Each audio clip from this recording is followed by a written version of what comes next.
falls incomplete. Well, let's see who this is on.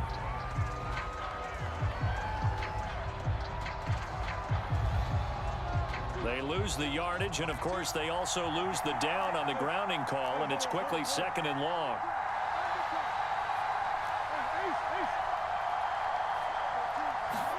Throwing now is Murray. Oh, what a heck of an effort there as he'll make the diving catch. And, partner, in a tie game in the fourth quarter, you and I both know in the NFL, that's when you lean on your stars, and he came through with a nice catch right there. One play has him to the 37 here for 1st and 10.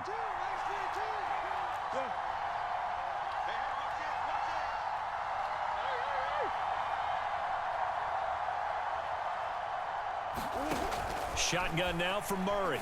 He's going to loft one deep left side here. And it is incomplete. Good positioning there downfield to break that one up.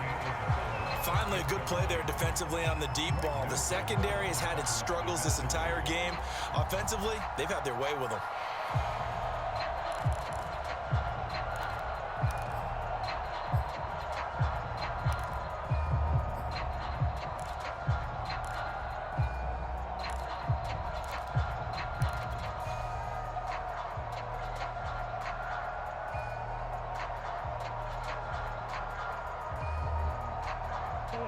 So now 2nd and 10 after the incompletion on 1st down.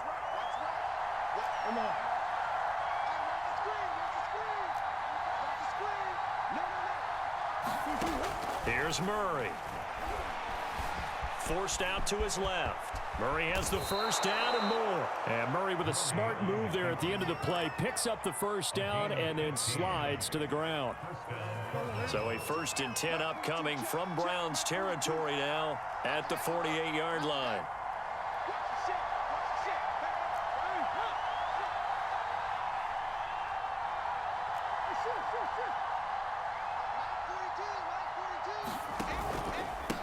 Now a handoff here to his running back. And he'll get 2 or 3 out of that one, as that is going to take us to the 2-minute warning.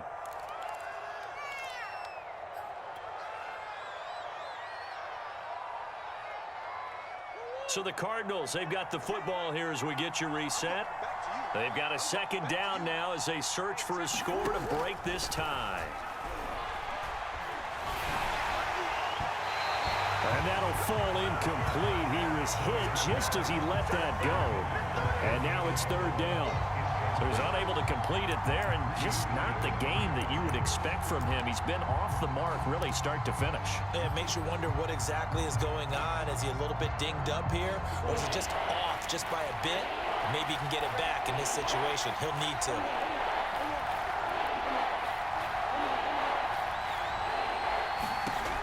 Now Murray. And this pass broken up. Excellent coverage there on 3rd down, as that was not an easy one to hold on to. Oh, boy, this sets up for a huge call now on 4th down, because you can try the long field goal, you could go for it, or you could punt and play for overtime. I am so glad, partner, that I don't have to make those kind of decisions. Let's see what they decide. Tie game, 4th quarter, and they're going for this thing on 4th down.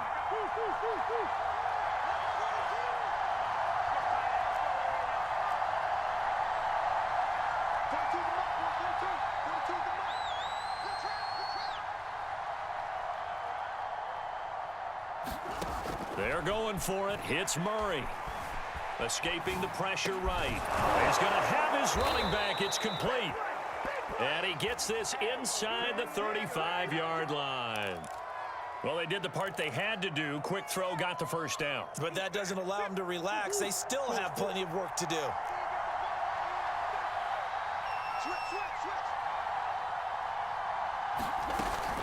They'll run on 1st down. Cottrell. He'll get a nice chunk there on the 1st down run, and it's 2nd and 4. Now the Browns will use the first of their 3 timeouts as they'll talk things over prior to this upcoming 2nd down play.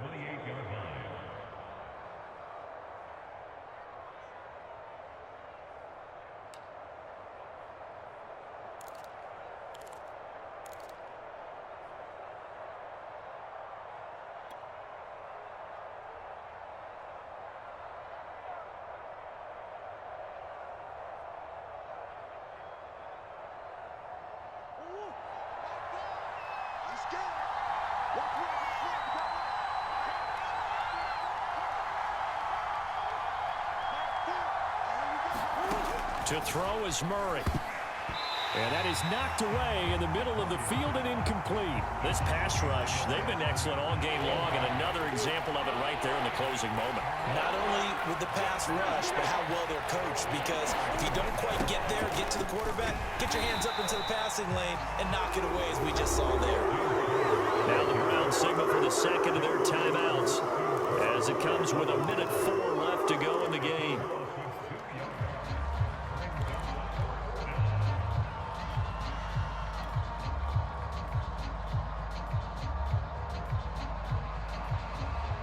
Murray staying put for now. They'll go for it on 4th down.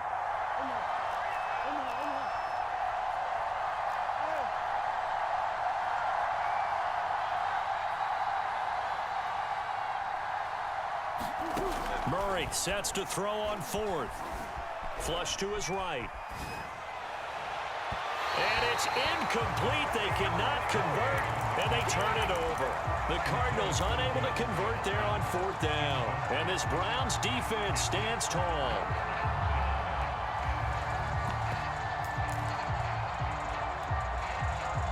The Cleveland offense ready to go. They need to get this around the 40 on the other side to get into field goal range. Look at the clock, a decent amount of time here in a tie game. What do? No panic situation at all. They've got to get a couple of chunk plays, pick up nice bits of yardage. Target the sideline? Target the sidelines because you want to get out of bounds and make sure that clock stops. Because if the clock stays running, that makes things that much tougher for you. It can always bleed out on you. And they're going to have this across midfield and inside the 45. A give running right is Chubb. The Browns will quickly use their third and final timeout as the clock will stop with 21 seconds to go in the football game.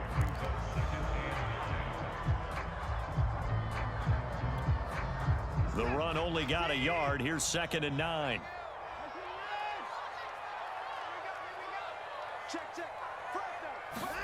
Now Watson. Going for the deep ball. And this is going to be intercepted. Picked off down at the 10. And he'll take this back all the way up past the 45-yard line.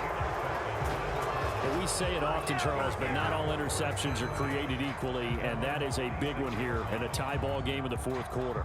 And, Brandon, when games are this close, it usually comes down to the team making the fewest mistakes, and that was one of our mantras back at Tennessee. Coach Major used to say all the time, the team making the fewest mistakes will... And the Browns pressure gets to him that time, and he's going to go down. And the clock will now stop as a timeout is called with 5 seconds left.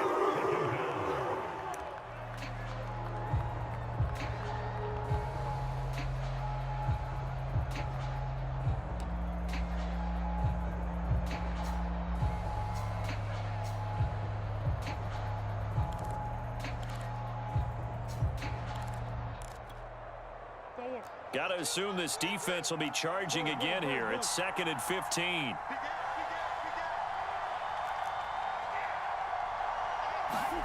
Back to throw. Murray. He's going to look deep for more. And that will be incomplete. Tried to dial up the long one way out there, but it'll be 3rd down. And here in overtime, if the team that receives the ball scores a touchdown, it's over. If they don't, we can still have some more football. That's exactly right. If they go down and kick a field goal, the other team gets a possession to either match it or score a touchdown to win the ball game. If both teams kick field goals, the next team to score wins. But if the receiving team throws a pick six or fumbles the ball and it gets picked up by the defense and they score, the game is over at that point.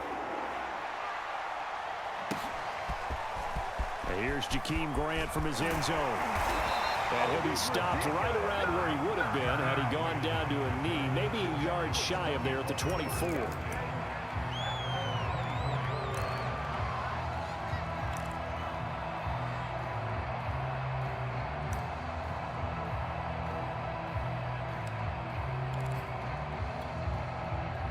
The Browns drive about to get started.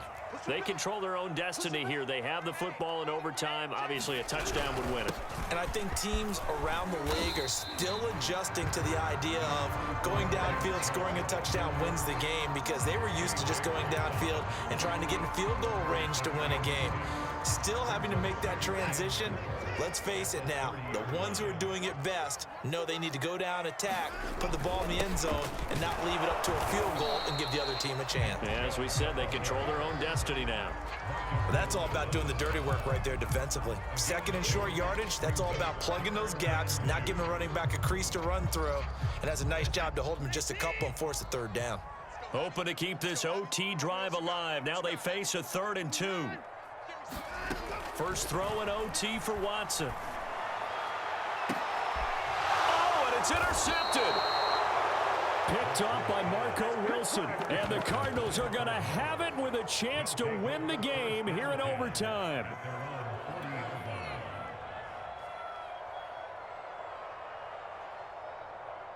Ready to go with their next drive, and at the line, the Cardinal offense. Their defense did its job, got the stop. All they need is 3, and this is over. Couldn't have done much else other than score themselves and end it, but they turned it back over to them, and now all they need is a field goal to win the game. An excellent job by the defense. Can the offense finish things off? And part 1 is done, now part 2. On first down, Cottrell. It's a 6-yard pickup, and it gets him to 2nd and 4.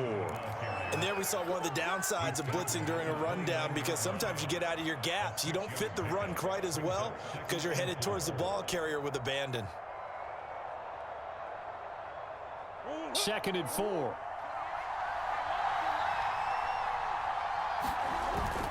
They'll keep it on the ground. Cottrell. And they'll be inside the 25 now at the 24. But I know you, with every carry, especially in overtime, you're just saying, if you're that ball carrier, hold on to the football. Hold on to it, protect it, but not necessarily settling, because you're trying to get to the end zone. You're trying to end the game right here. And I know the defensive guys poking, clawing, raking, trying to knock the ball free and protect their end zone. Yeah, like you alluded to, especially this part of the field.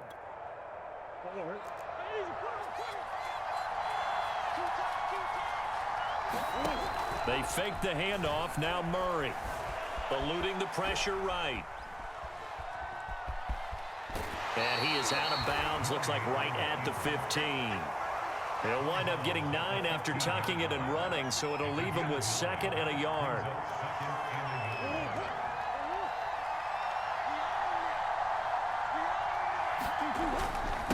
And to give this time to the tailback. And he's able to work it here to the 8-yard line. Yeah, once more, strong running, excellent blocking at the point of attack. They've got a nice little drive brewing right here.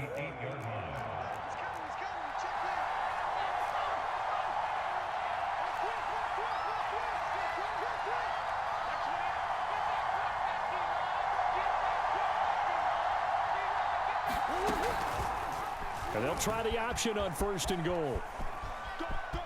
And he is in for the score. And it is absolute stunned silence here as they win it on the road in overtime. Well, Charles, the forecast called for rain throughout the entire game, and we got rain throughout the entire game. But these two teams, they had fun getting dirty out there. They love the slop. Did you trust the forecast ahead of time? Are you one of those guys that's skeptical about it, or did you trust it? But when I saw just a big blob of green on the radar, I said, okay, let's trust. Yeah, and that's why I'm glad you took my advice. Get your notes laminated, because, you know, open air booth, that rain can affect us as well, although not as much as the guys on the field. But let's face it, it's kind of fun to watch these types of games, isn't it? It is. By the way, how impressive is it that you travel with a laminator? I didn't even know there was a portable laminator. The things that you learn. Golly. Wise beyond his years. So for Arizona, their good start continues as they get their record up to 4-2. And they'll head back home next week to take on the Houston Texans. Meanwhile, for Cleveland, they can't quite